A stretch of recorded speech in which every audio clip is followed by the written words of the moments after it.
Libra, hello. Welcome to your reading for May 20th through the 26th. I want to start out this reading by activating you with some guidance. Spiritual downloads lead me in my beliefs. My spiritual downloads lead me in my beliefs. So, like many of you Libras, I've been shooken up by the South Node going through our sign. This week we have a very amazing series of activations that the planets are aligning us to. According to I'm not thinking about Susan Miller. I'm thinking about Susan Miller, but I don't want to think about her. She was my initial astrology teacher, and I really want to move into a state of empowerment with astrology. Like, it's just like having a clock. If you have a clock that is even slightly not in alignment, if we're not taking steps that we love on a day-to-day basis, Libra, it's going to fall apart at the seams. So let spirit lead you, which means like you have to feel really joyful, light, and free while you do it. So if that means that you have some tasks, right, and you have to get done, why don't you listen to your favorite album that you inspired you growing up? Maybe something that your parents played for you, King of Fire. So I think that you're going to have this very deeply activated passion. This week we have a full moon in Sagittarius, so this is really resetting for Libras our sense of confidence, where it comes from, what we believe we can do.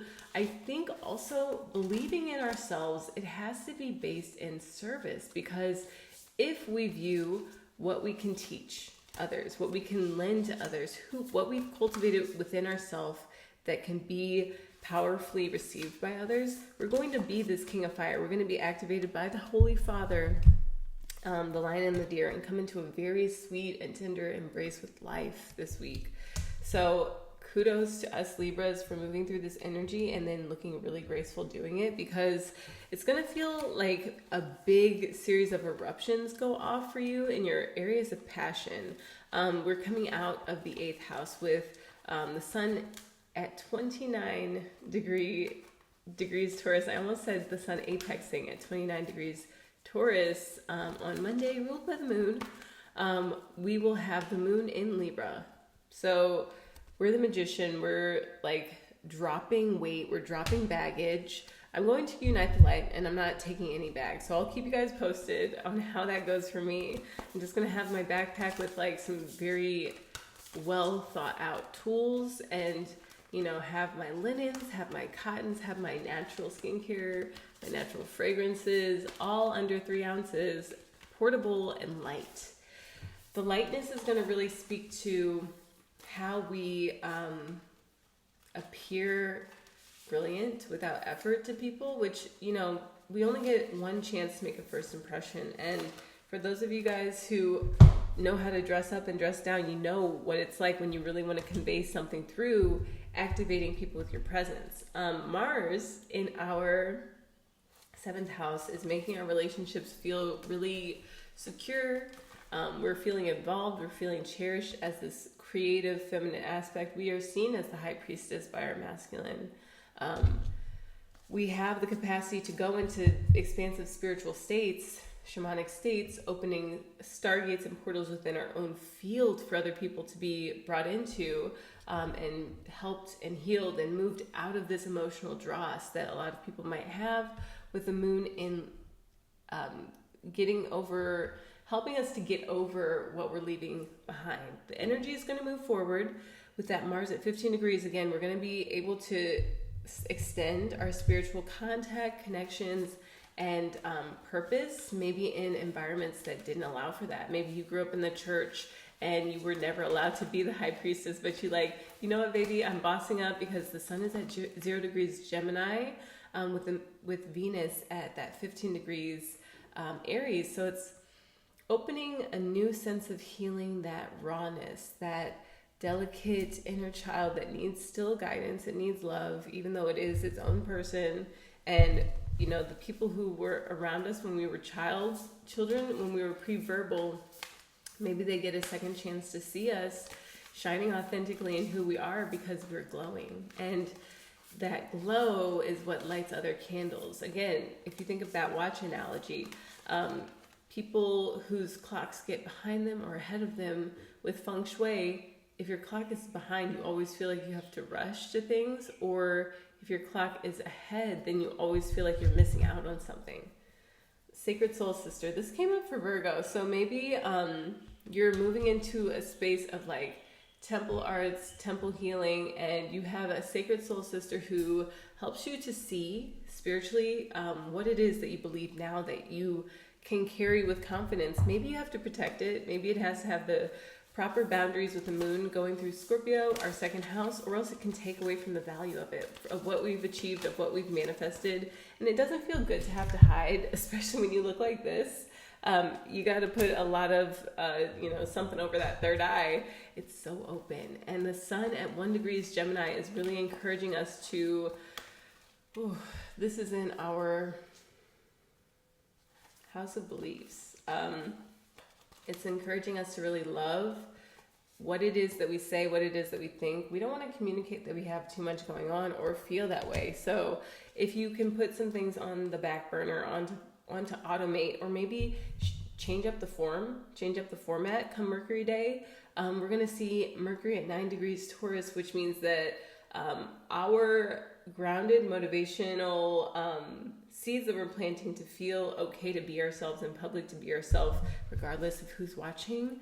It's coming in to take action that feels, again, very spiritually guided. Nothing is coming from our ego, which means that it's unconquerable, it's undefeatable, and it's undeniable.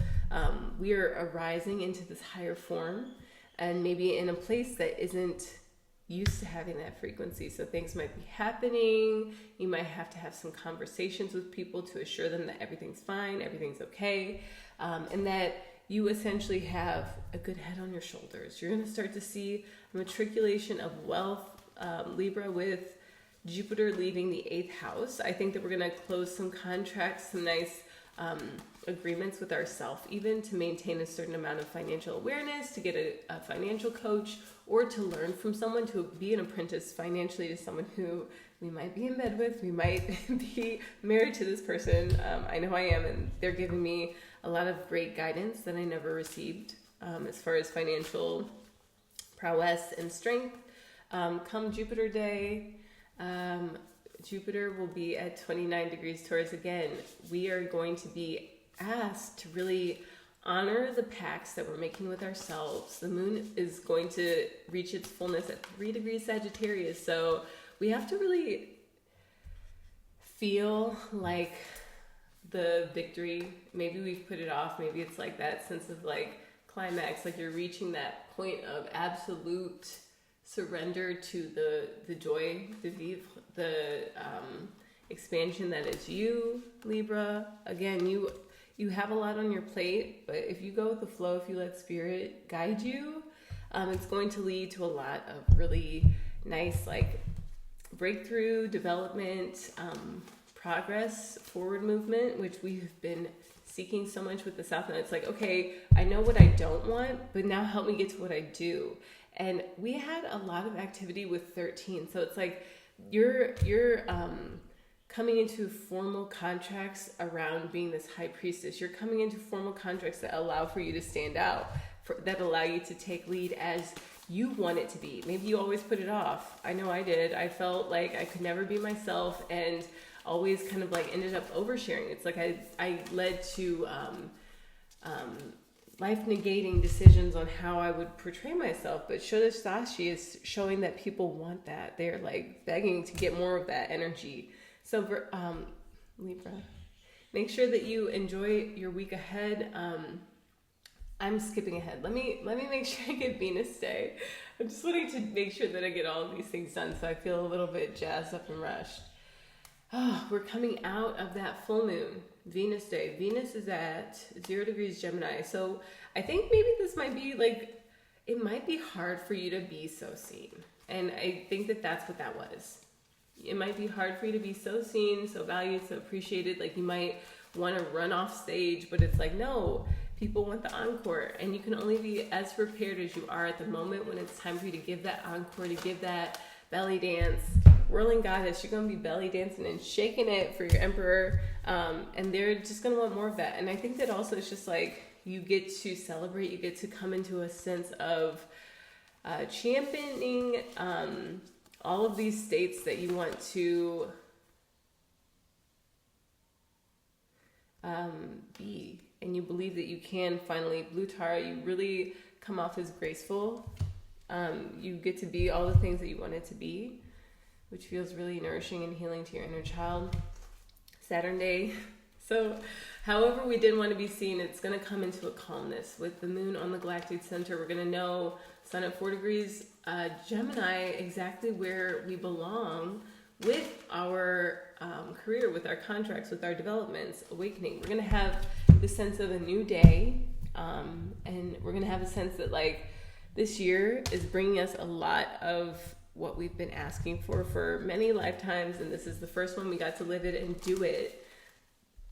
If there are people who come across as uncaring or unable to match your energy, Mercury at 13 degrees is saying, you know, don't fall for games that draw you from your power, that remove you from a state of being absolutely protected, absolutely held, absolutely adored, Libra, because you're all of those things. I knew it. This is coming up for everyone. We're sensing a new world, an alchemy, a shift. So like same stuff could come up, but you have a new way of handling it. You have a new way, you have a new set of tools to deal with any challenges. So Sunday, the sun at 5 degrees Gemini, it's like a mastery day of our mind. We're getting a sense of improvement around the home. We might feel a little bit perplexed on how to deliver what we want to deliver, or we might feel really like in need of holding space and being seen and witnessed in our feminine and our creative expression. Venus at 3 degrees Gemini is going to make us really believe in our value. So something is going to come through that helps us to see. With Chiron at 22, Neptune at 29 degrees Pisces, it's like our spiritual self is going to be open to receiving miracles. And then that key of healing our identity and feeling like we can be exactly what we've wanted to be and who we want to be in our relationships is going to allow for us to see and move with the energy in new ways that do require us to make a lot of content. It requires us to get a lot of our ideas out, even if it's just writing them down, if you're not at a stage where you're in production. But I would say that many Libras are coming out of production and out of new sense of self and what we're capable of, what our contracts are with ourselves, what our contracts are with the world. So now, Libra, I can confidently say that I hope you have a fabulous week ahead. Please keep me posted in the comments on what's going on for you. I would love to know, and I will see you for your next reading. Aloha.